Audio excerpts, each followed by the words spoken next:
बिस्मिल्लाहिर्रहमानिर्रहीम। अस्सलाम वालेकुम डियर स्टूडेंट। उम्मीद करती हूँ कि आप सब खैरियत से होंगे, ठीक ठाक होंगे, खुशबाश होंगे। डियर स्टूडेंट, आज हम पढ़ेंगे क्लास 9 की केमिस्ट्री के बारे में। केमिस्ट्री का ये 8 चैप्टर है, पीरियोडिक टेबल एलिमेंट्स की केमिस्ट्री। इस 8 चैप्टर के आज हम एमसीक्यूज पढ़ेंगे। कल हमने इसका जो लास्ट टॉपिक था हमारा डेंसिटी वो हमने कंप्लीट कर लिया था। आज हम जो इसके एमसीक्यूज है उसके बारे में पढ़ेंगे। तो शुरू करते हैं बिस्मिल्लाहिर्रहमानिर्रहीम। इसका जो पहला एमसीक्यू है वो कहते हैं कि सोलर सेल में मौजूद एक अहम एलिमेंट पीरियोडिक टेबल के किस ग्रुप और किस पीरियड में मौजूद है। अब सोलर सेल है, सोलर सेल में जो ज्यादा वर्ड यूज होता है वो सिलिकॉन का। अब हम देखना सिलिकॉन है वो सोलर सेल में जो सिलिकॉन है सबसे ज्यादा शामिल है ना। तो वो कहते हैं कि जो सिलिकॉन है वो किस पेड़ और किस ग्रुप में मौजूद है पीरियोडिक टेबल के। तो जो पहला ऑप्शन है वो कहते हैं तीसरा पेड़ और 14वां ग्रुप। दूसरा है कि दूसरा पेड़ और 14वां ग्रुप। तीसरा है कि तीसरा पेड़ और 15वां ग्रुप। चौथा ऑप्शन है कि तीसरा पेड़ और 16वां ग्रुप। तो जो सिलिकॉन है वो पीरियोडिक टेबल के तीसरे पीरियड और 14वें ग्रुप में है। अगर आप पीरियोडिक टेबल देखेंगे आपको पता चल जाएगा कि सिलिकॉन पीरियोडिक टेबल के तीसरे पीरियड और 14वें ग्रुप में मौजूद है। अगर दूसरा ऑप्शन है वो कहते हैं ट्रांजिशन मैटर के ब्रोनी शेल के इलेक्ट्रॉनिक कॉन्फ़िगरेशन की शिनाख्त करें। अब ट्रांजिशन मेटल है, ट्रांजिशन मेटल के बारे में एक बात मैं आपको बता दूं, जो ट्रांजिशन मेटल होती है इसमें जो डी सब शेल होता है वो तकमील के मरहल में होता है, वो मुकम्मल नहीं हो रहा था। तो अगर हम ऑप्शन में बात देखें तो ऑप्शन में जो ऑप्शन बी है दूसरा ऑप्शन उसमें डी ही नजर आ रहा है, बाकी तीनों ऑप्शन में डी नहीं है। तो इसका जो करेक्ट ऑप्शन है ऑप्शन बे है, दूसरा ऑप्शन के। यहाँ पे जो एन डी क्रॉस और एन एस, तो एस सब शेल में दो है ना इलेक्ट्रॉन, एस जो है उसमें आगे डी जो सब शेल है वो मुकम्मल हो रहा है, मुकम्मल अभी हुआ नहीं है, हो रहा है। तो इसमें क्रॉस का निशानी से बात को जाहिर करता है कि तकमील के मुराहल में है। आगे जो हमारे पास सेकंड थर्ड ऑप्शन में कहते हैं कौन सी मेटल सबसे नरम है। तो पहला oxygen sorry sodium, calcium, aluminium और जिंक। तो इसमें जो सबसे नरम मेटल है वो है सोडियम। सोडियम सबसे नरम मेटल है। आगे चौथा हमारे पास ऑप्शन है वो कहता है कि पीले रंग का ठोस एलिमेंट जिसके इलेक्ट्रोपिक इश्काल भी है, फॉस्फोर फ्यूल में मौजूद है, उसका नाम क्या है। कार्बन, आयोडीन, एल्यूमिनियम और सल्फर। ठीक है, वो कहते हैं कि अब ये चार हैं एलिमेंट है, तो इसमें इसमें जो एल्यूमिनियम है वो मेटल है। एल्यूमिनियम जो है वो मेटल है लेकिन वो ठोस है।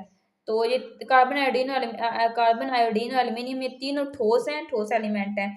तो वो कहते हैं कि अब इनका जो कलर है ना वो येलो नहीं है तो ये ठोस लेकिन इनका कलर येलो नहीं है। अगर हम सल्फर की बात करें तो इसका कलर भी येलो है, ये ठोस एलिमेंट है।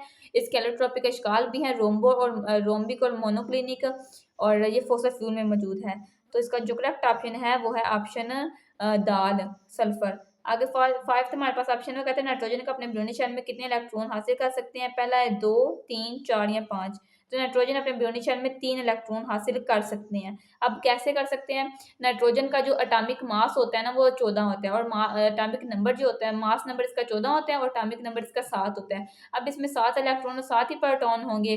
तो इसके जो के शेल है उसमें 2 इलेक्ट्रॉन होंगे और एल शेल में 5 इलेक्ट्रॉन होंगे, 7 मुकम्मल हो गए।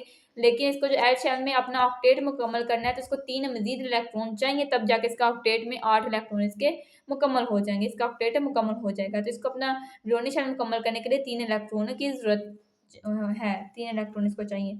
आगे जो हमारे पास सिक्स ऑप्शन है वो कहता है कि कौन सा एलिमेंट सबसे ज्यादा रिएक्टिव है।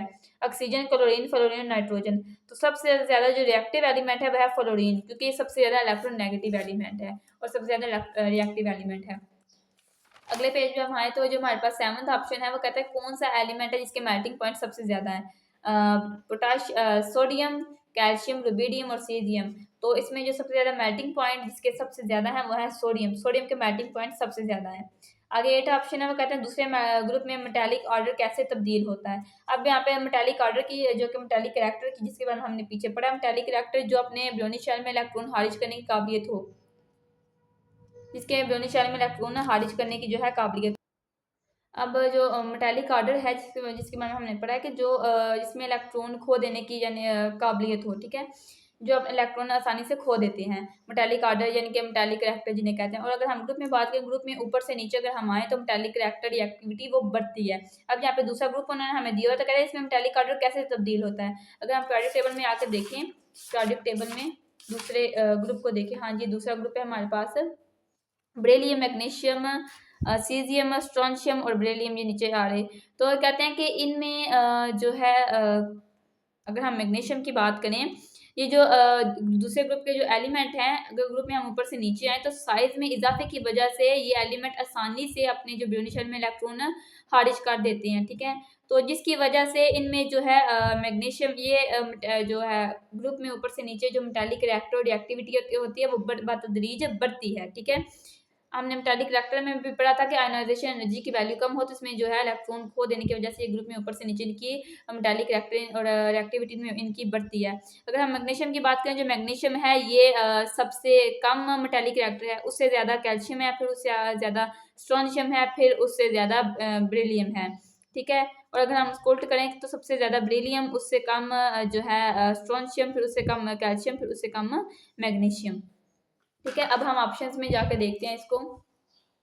ऑप्शंस में अगर हम इसको देखें जाके, हाँ जी, अब यहाँ पे किसी जो है ऑप्शन में बेरियम सबसे पहले नहीं आया हुआ, बेरियम सबसे पहले नहीं आया हुआ, लेकिन जो इसका दाल ऑप्शन है उसमें जो बेरियम है वो सबसे पहले आया हुआ है, क्योंकि सबसे ज़्यादा जो है बेरियम मेटालिक रिएक्टर सबसे ज़्यादा है, उससे कम स्ट्रोंशियम, फिर उससे कम कैल्शियम और सबसे कम मैग्नीशियम। तो इसका जो करेक्ट ऑप्शन है वो है ऑप्शन दाल, चौथा ऑप्शन।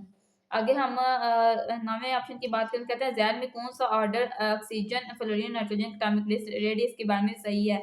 अब यहाँ पे उन्होंने हमें जो है ऑक्सीजन, फ्लोरीन, नाइट्रोजन का दिया हुआ, कहते हैं इसमें एटॉमिक रेडियस के बारे में कौन सा जो ऑप्शन है सही है।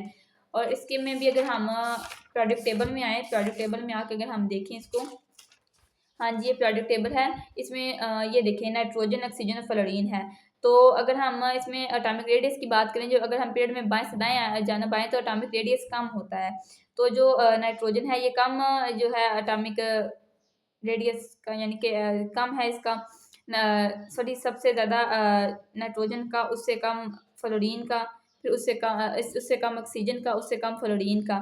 तो अगर हम इसी तरह उल्ट करके देखें तो सबसे ज़्यादा फ्लोरीन, उससे कम नाइट्रोजन, सॉरी नाइट्रोजन जो है ये सबसे ज़्यादा है, उससे कम ऑक्सीजन है और उससे कम फ्लोरीन है, ठीक है। और अगर हम इसी तरह उल्ट करके देखें, अब यहाँ पे फ्लोरीन है, ये दाएं तरफ मौजूद है ना, तो सबसे कम फ्लोरीन, उससे कम जो है नाइट्रोजन, सॉरी ऑक्सीजन, और उससे ज़्यादा जो है नाइट्रोजन, ठीक है। नाइट्रोजन ज़्यादा हो रहा है ना। और अगर हम इसी तरह ऑप्शंस में आकर देखें, ऑप्शंस में हम देखें, हाँ जी, अब यहाँ पे कहते हैं कि जो ऑक्सीजन है ये, अब ऑक्सीजन तो फ्लोरीन के, इसका एटॉमिक साइज फ्लोरीन से ज़्यादा तो नहीं ना हो सकता, ठीक है।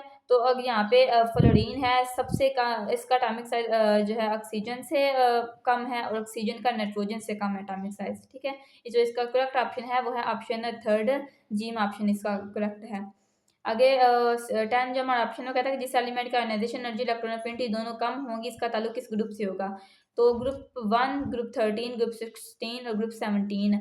जो ग्रुप 1 है, पहला ग्रुप है, इसमें इलेक्ट्रॉन एफिनिटी और इलेक्ट्रॉन नेगेटिविटी ये कम होंगी। इसके जो एलिमेंट हैं इसमें आयनाइजेशन एनर्जी, इलेक्ट्रॉन एफिनिटी ये कम है।